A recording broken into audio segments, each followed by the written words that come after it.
The massive view screen on the bridge of the U.S. Defiant filled with stars as Captain James Walker stood watching, his hands clasped behind his back. The ship hummed quietly around him, a sound unlike any other vessel in Earth's fleet. While other ships rumbled and vibrated, the Defiant purred like a content cat, her experimental quantum engines working in perfect harmony. "Status report," Walker called out, his voice steady despite the tension in the air. The bridge crew worked at their stations, each movement precise and practiced. They knew what was coming. Humanity's first official contact with alien life. "All systems normal, Captain," replied Officer Tom Wilson from his engineering station. "Quantum shields at full power, plasma drives running at optimal efficiency." He paused, checking another reading. "Sir, I still can't believe how smooth she runs. Nothing this advanced should work this well." Walker smiled. The Defiant was unlike anything humanity had ever built. Her hull was angular and sleek, more like something from a video game than a military vessel. When the design was first proposed, many had laughed. Now, no one was laughing. "Contact approaching, sir," announced Mary Cooper from her communication station. Her fingers danced across the holographic display. 3 vessels, classification unknown. They're big, each one about 3 times our size. Walker nodded. Main screen. The view shifted, showing 3 massive ships approaching. They were everything humans had expected alien ships to look like. Huge, circular vessels that practically screamed advanced technology. Next to them, the Defiant looked like a child's toy. "They're hailing us," Cooper reported. "Audio and visual." On screen, Walker ordered, straightening his uniform. This was the moment humanity had been preparing for. First contact. Real first contact, not counting the secret that lay behind the Defiant's creation. The screen flickered, and an alien appeared. It looked surprisingly humanoid, though its skin had a slight bluish tint, and its eyes were larger than human norm. It wore what appeared to be a military uniform, though the design was unlike anything on Earth. "Greetings, Earth vessel," the alien spoke, its words automatically translated by the ship's eye. "I am Admiral Dex of the Stellar Confederation. We have been monitoring your civilization's development with great interest." Walker stepped forward. "Welcome, Admiral. I am Captain James Walker of the United Earth ship Defiant. We are honored to make your acquaintance." The alien's expression changed slightly, its eyes narrowing as it studied the bridge behind Walker. "Interesting vessel you have, Captain. Our scans indicate technology that should be beyond your civilization's current capabilities. Would you care to explain?" Walker had been prepared for this question.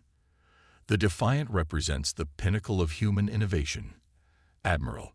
She's the result of our best minds working together to push the boundaries of what's possible." "Impossible," another alien voice cut in off-screen.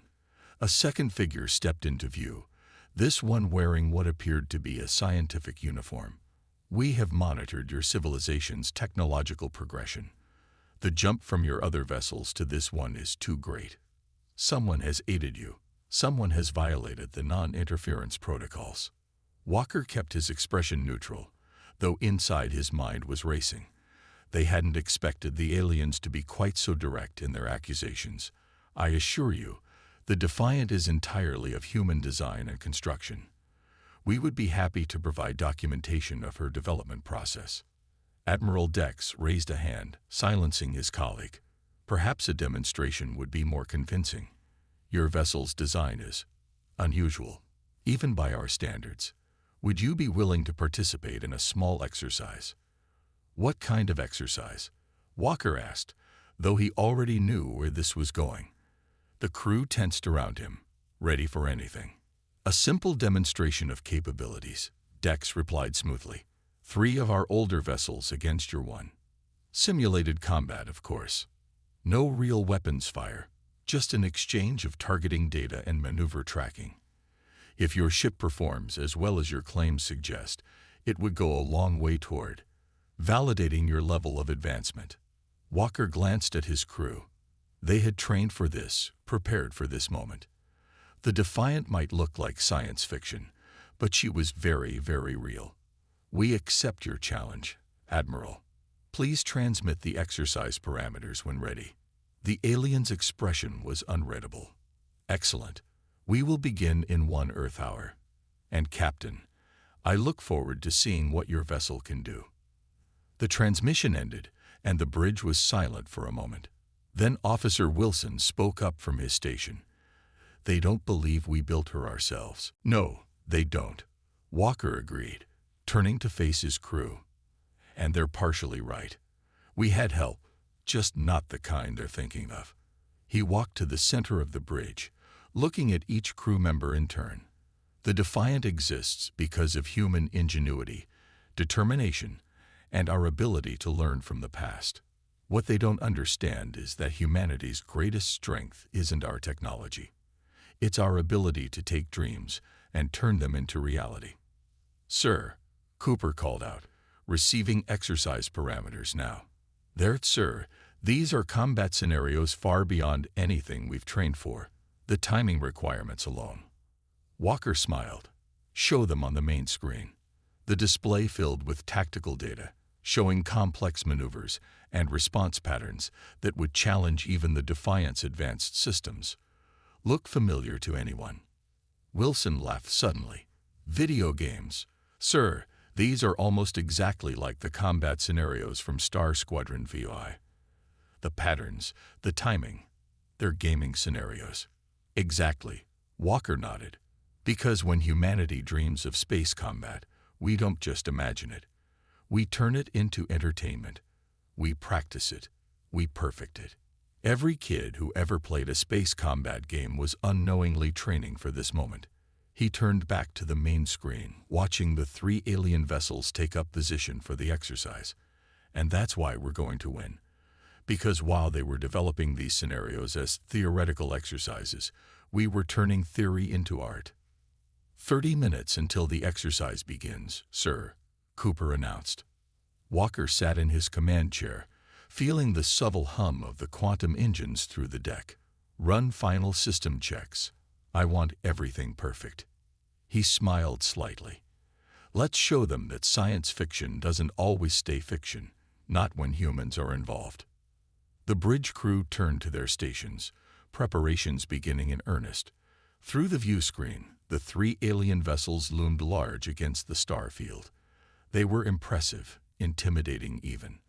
But the Defiant had a secret weapon they couldn't match, the unshakable human belief that anything was possible if you wanted it badly enough.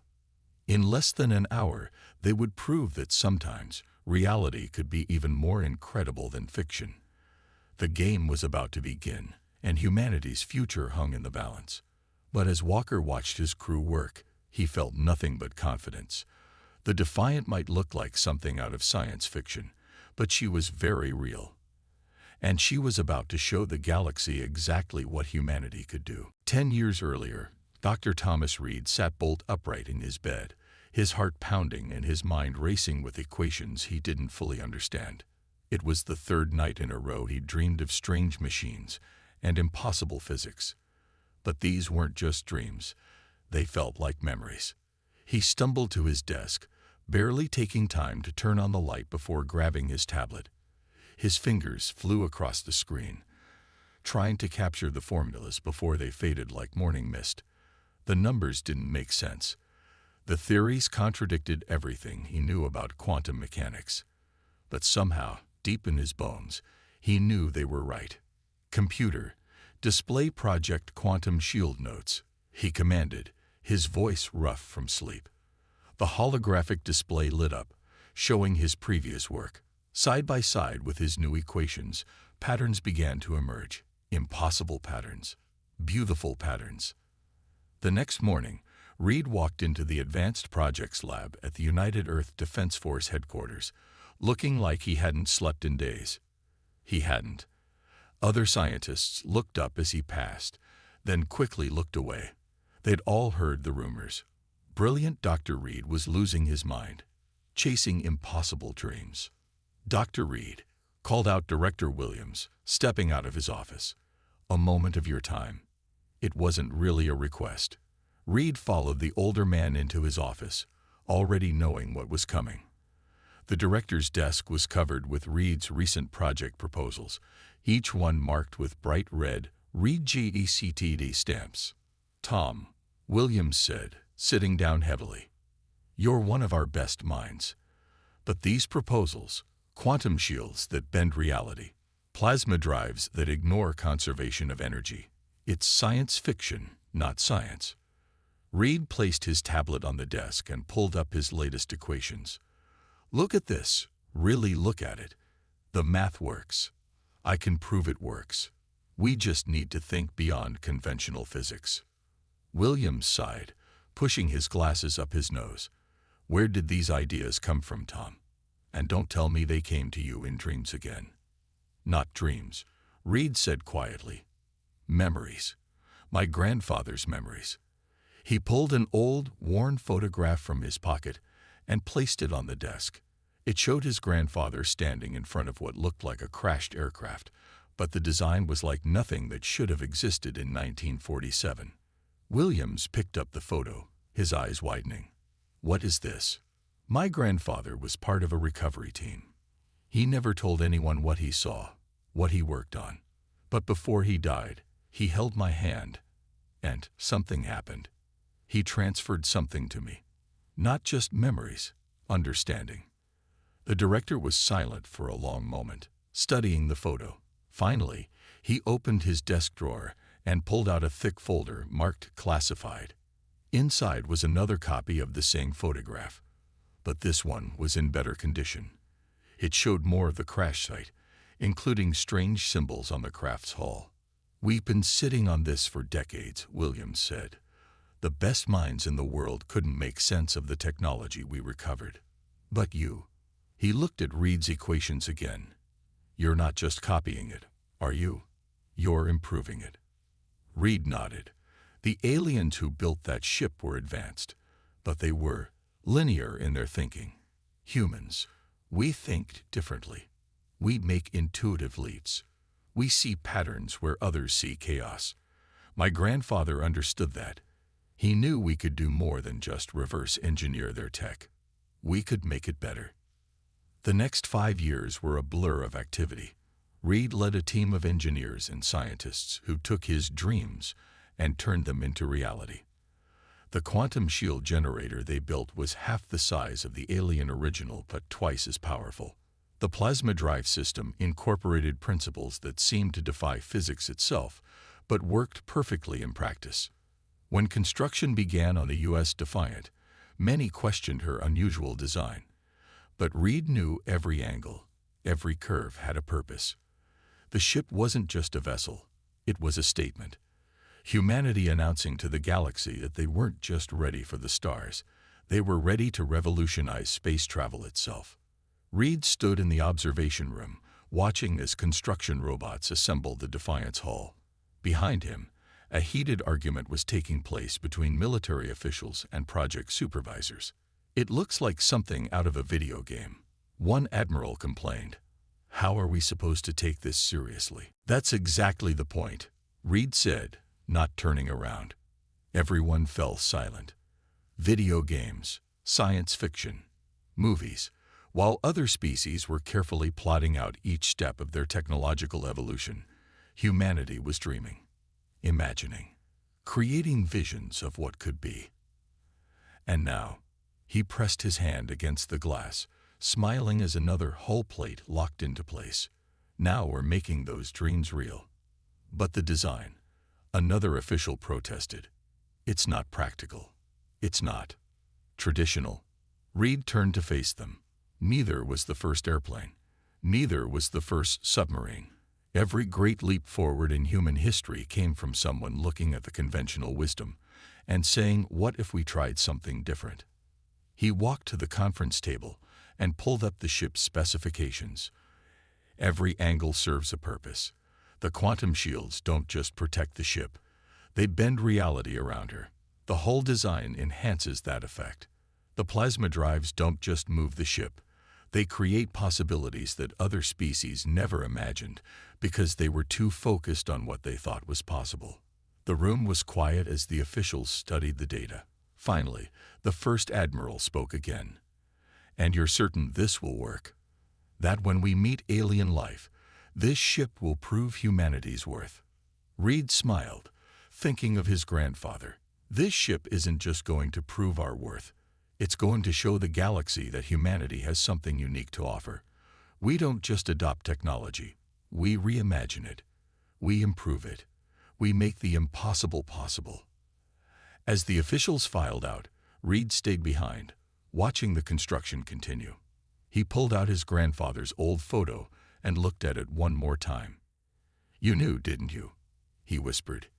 "You knew we'd take what you found and turn it into something amazing." The Defiant's hull gleamed under the construction lights, her unconventional design a testament to human creativity and determination. In a few years, she would meet her first real test, a test that would prove to the galaxy that sometimes the most fantastic dreams could become reality. And when that day came, humanity would be ready to take its place among the stars, not as students of alien technology, but as innovators who could turn science fiction into science fact. Reed touched the photo one last time before putting it away. His grandfather's legacy wasn't just the alien technology he had helped recover. It was the understanding that humanity's greatest strength was its ability to dream big and then work tirelessly to make those dreams come true. The Defiant wasn't just a warship that looked like science fiction. She was proof that with enough imagination and determination, humanity could make fiction into reality. Admiral Dex stood on the bridge of his command ship, watching the small Earth vessel with growing unease. The Defiant should not exist. Its very presence challenged everything the Stellar Confederation believed about technological progress. Species were supposed to advance in predictable, measurable steps. Yet here was this impossible ship, built by a civilization that had only achieved spaceflight a century ago. "The exercise parameters have been transmitted," reported his science officer. "Their captain has accepted all conditions without protest." "Of course he did," Dex muttered. "Because either they're lying about building that ship themselves, or—" He didn't finish the thought. The alternative was more disturbing, that humans had somehow made advances that took other species centuries to achieve. On the Defiant's bridge, Captain Walker reviewed the combat exercise parameters one final time. The alien challenges were complex, but there was something oddly familiar about them. Each scenario followed perfect logical progression, like a computer program working through every possible variation. "They think too much like machines," Walker said to his crew. "Look at these attack patterns. Everything is optimal. Perfect. They've probably run millions of simulations to determine the absolute best approach to every situation. And that's their weakness," Officer Wilson added from his engineering station. "They're not accounting for human unpredictability." Walker nodded. "Exactly. They've given us 3 scenarios to test our capabilities. But they're testing us against their own standards, not ours." He turned to his tactical officer. "Load combat pattern Delta 7. "Sir?" The tactical officer looked surprised. "That's a training scenario from the Academy." "It's not. Not logical." Walker smiled. "That's exactly why we're going to use it. Begin recording all sensor data. I want the aliens to see exactly what we're doing and how we're doing it. No tricks, no hidden capabilities. Just pure human ingenuity." The 3 alien vessels moved into position, their massive forms creating a triangle around the much smaller Defiant. In the observation room of Dex's flagship, dozens of alien scientists and military officers gathered to watch. Many had bet their reputations on proving that humans must have had help developing their technology. "Exercise begins in 3 minutes," announced the automated system. "All vessels confirm ready status." On the Defiant's bridge, Walker took a deep breath. "Shield status. Quantum shields at full power," Wilson reported. "The aliens are trying to scan them, but the physics involved are giving their sensors fits. I don't think they've ever seen anything like our shield pattern." "They haven't," Walker said. because no one else would think to design shields based on video game boss battles. Dr. Reed was a genius for realizing that sometimes the most effective solution isn't the most logical one. The countdown reached 0, and the exercise began. Immediately, the alien vessels began executing their planned maneuvers. Their movements were perfect, precise, and completely predictable.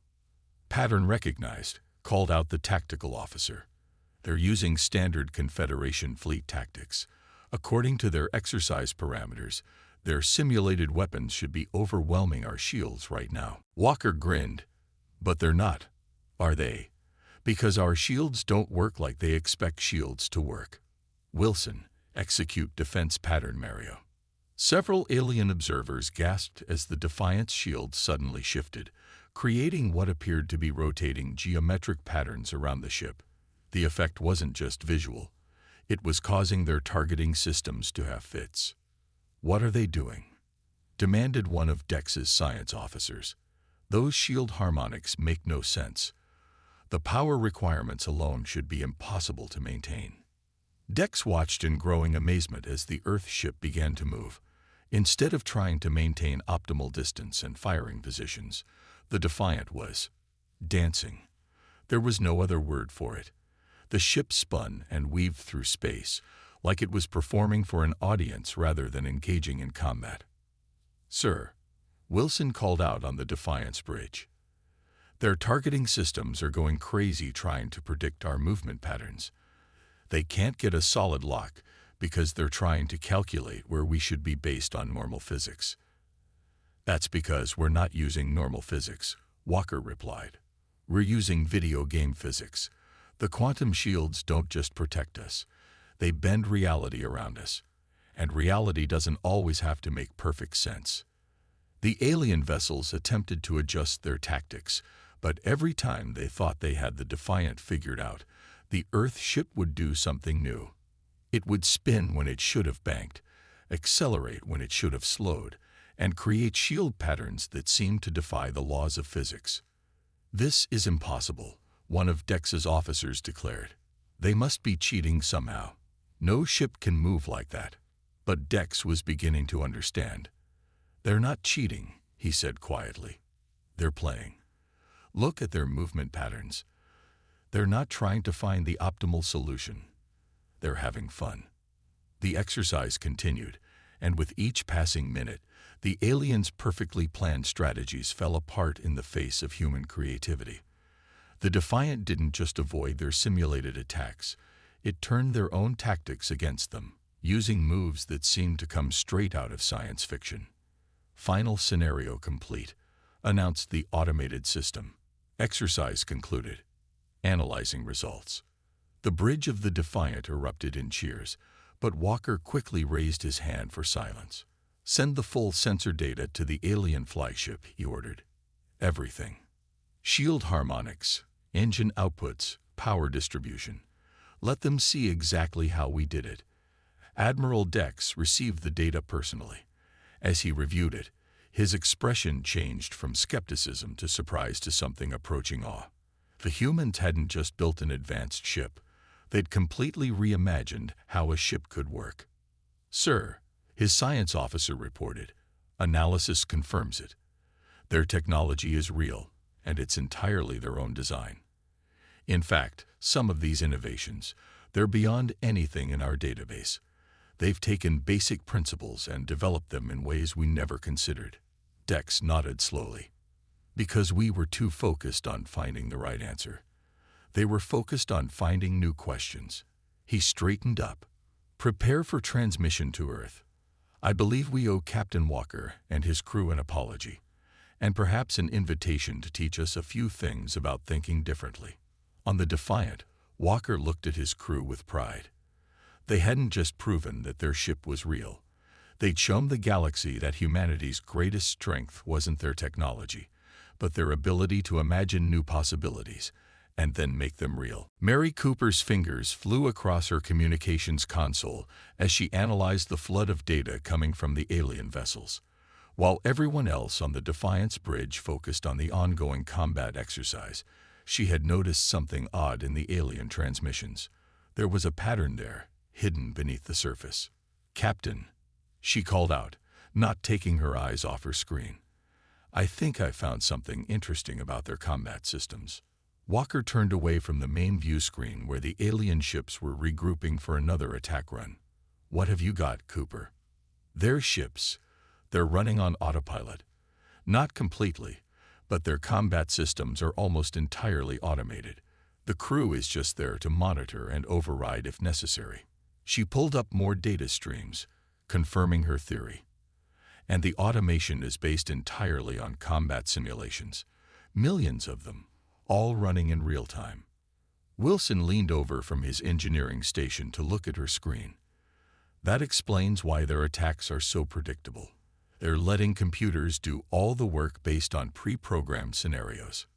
"More than that," Cooper continued, excitement creeping into her voice. "Look at their response times. When we do something unexpected, there's a delay. Not in their ship's reactions. Those are instant. But in their crew's reactions. They're not used to having to actually make combat decisions." Walker walked over to her station, studying the data. "They've gotten so dependent on their simulations that they don't know how to handle situations their computers haven't predicted." He smiled slowly. "And everything we do is something their computers haven't predicted." The Defiant shook slightly as another simulated attack bounced off their quantum shields. The aliens had adapted their tactics, but they were still trying to fight according to their programmed rules. It was like watching a chess computer try to play against someone who kept changing the rules of the game. "Sir," the tactical officer reported, "they're forming up for another attack run. Pattern suggests they're going to try to surround us again."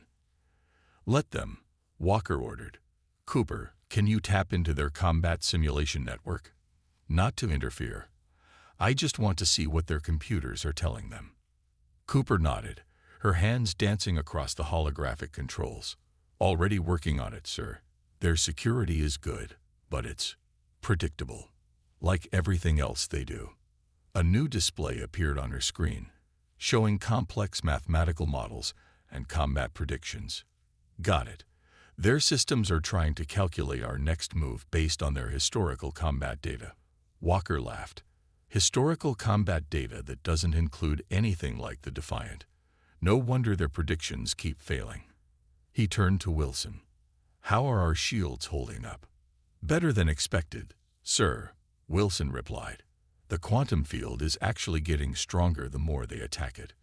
Dr. Reed's design is doing exactly what he said it would. It's learning and adapting. The aliens' weapons would probably work great against conventional shields, but against ours," he shrugged.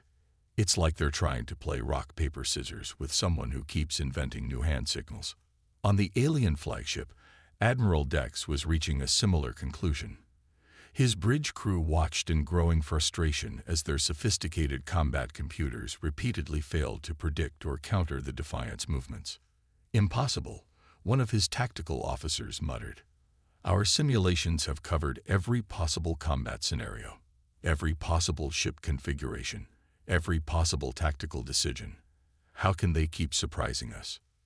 "Because," Dex replied slowly, "their entire approach is based on surprising us. Look at their ship design. It doesn't follow any logical progression of technological development. Look at their tactics. They're not trying to find optimal solutions. They're creating new problems we've never considered."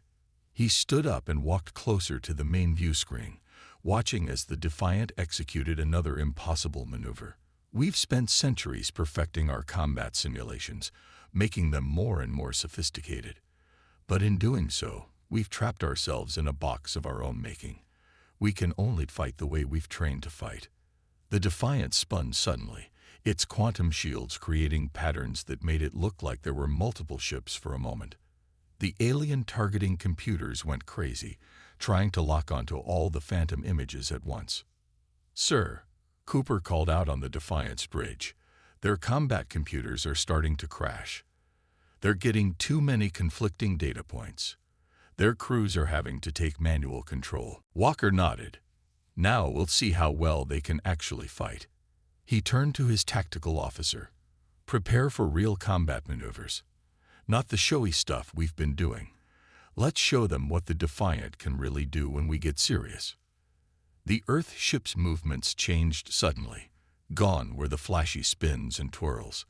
Instead, the Defiant began moving with deadly precision, each action flowing smoothly into the next. It was like watching a martial artist switch from a demonstration routine to actual combat. The alien crews, forced to rely on their own skills rather than their computers, found themselves completely outmatched.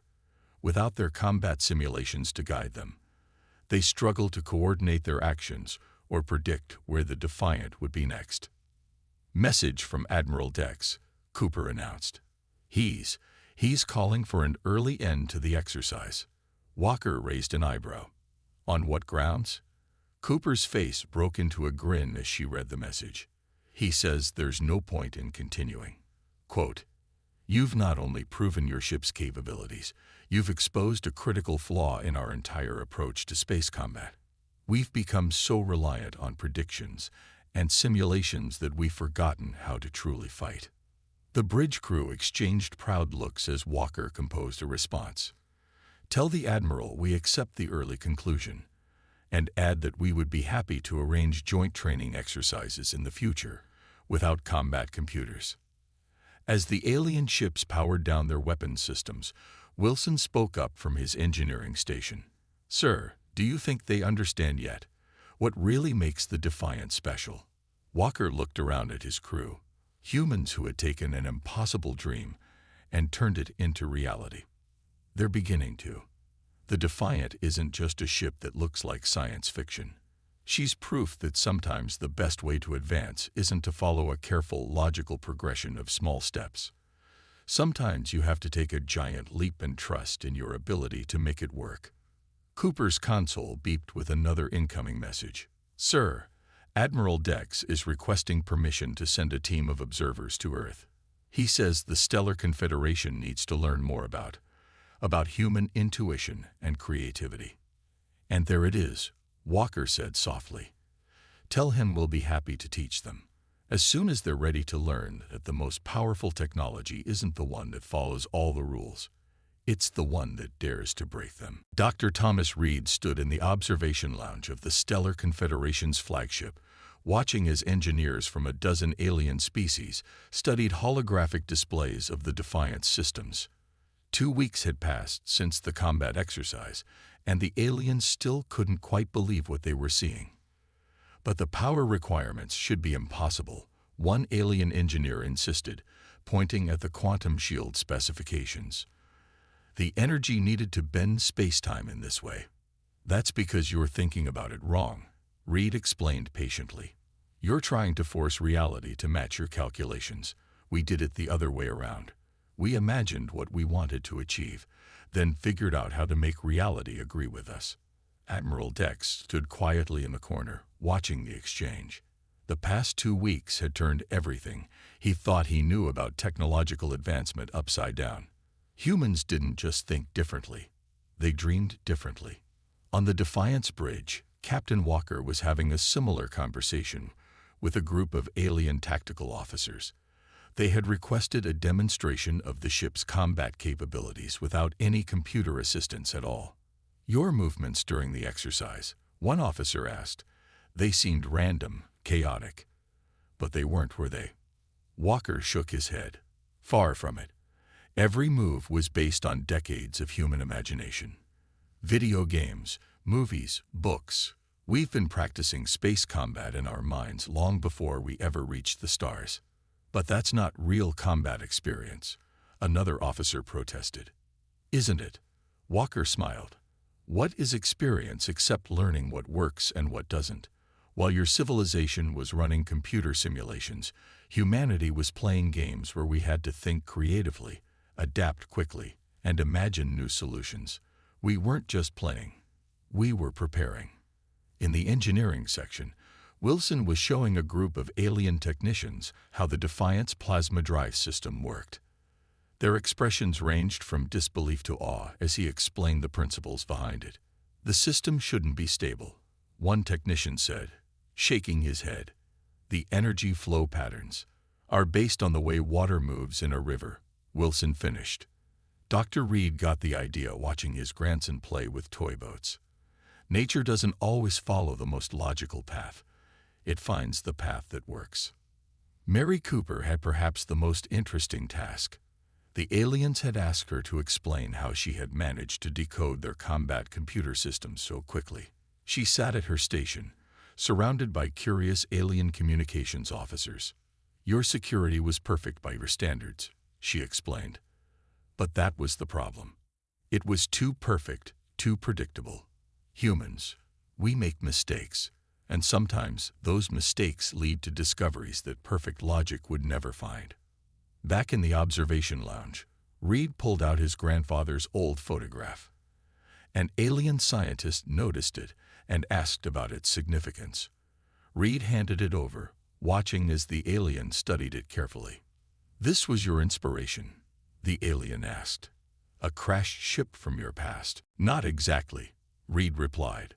"The ship gave us some basic principles, yes, but the real inspiration came from my grandfather's understanding that humanity's greatest strength isn't our ability to copy technology. It's our ability to reimagine it." The alien looked confused.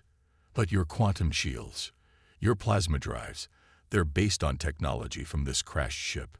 "In the same way that modern aircraft are based on the Wright brothers' first plane," Reed explained. "We took the basic concepts and then asked ourselves, what if? What if shields could do more than just block attacks?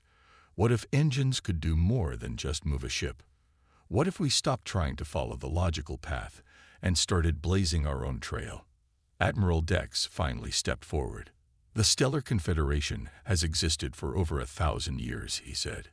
"In all that time, we've prided ourselves on our logical, methodical approach to advancement. But in just a few generations, humanity has shown us that there might be another way." He turned to look out at the stars. "We've spent centuries perfecting what we know. You've spent centuries imagining what could be. And somehow, that led you to create a warship that looks like it came straight from science fiction." "That's exactly where it came from," Reed said quietly. "Every advancement humanity has ever made started as someone's dream. Someone's crazy idea that just might work if we tried hard enough." On the bridge, Walker was finishing his demonstration. The alien officers had finally stopped trying to analyze the Defiant's movements and started to appreciate the artistry of her design. "Your ship," one officer said, "it's not just advanced. It's beautiful. Even its combat maneuvers are like a dance." Walker nodded. "Because we never forgot that technology shouldn't just be efficient. It should inspire. The Defiant doesn't just fight well. She makes people dream about what else might be possible." Admiral Dex gathered everyone in the main conference room for a final announcement. Representatives from Earth stood on one side, the alien delegation on the other. The Admiral looked at both groups before speaking. "The Stellar Confederation hereby formally recognizes Earth as an advanced spacefaring civilization," he announced. "But more than that, we would like to propose a new partnership. We have much to teach humanity about the stars, but it seems humanity has even more to teach us about reaching for them." Reed thought about his grandfather as the room erupted in applause. The old man hadn't just passed on alien technology. He'd passed on the understanding that humanity's greatest gift was its ability to take dreams and forge them into reality. The Defiant hung in space between the Earth and alien vessels, her unusual design no longer drawing skeptical looks but admiring ones. She was proof that sometimes the most fantastic dreams could become reality, that science fiction could become science fact, and that humanity's place among the stars would be earned not by following in others' footsteps, but by daring to walk their own path. Walker stood on his bridge, looking out at the assembled ships. "Send a message to all vessels," he ordered. "The Defiant is ready to begin joint training exercises whenever they are." Cooper smiled as she transmitted the message. "Should we show them our old science fiction collection?" "Sir, give them some inspiration." "One step at a time," Walker laughed. "First, let's show them that sometimes the best way to advance isn't to calculate every possibility. It's to imagine something impossible and then find a way to make it work." The stars stretched out before them, full of possibilities that even the Stellar Confederation had never imagined. But that was all right. Humanity was ready to help them learn how to dream bigger. After all, that's what humans did best. They took fiction and turned it into reality, one impossible dream at a time.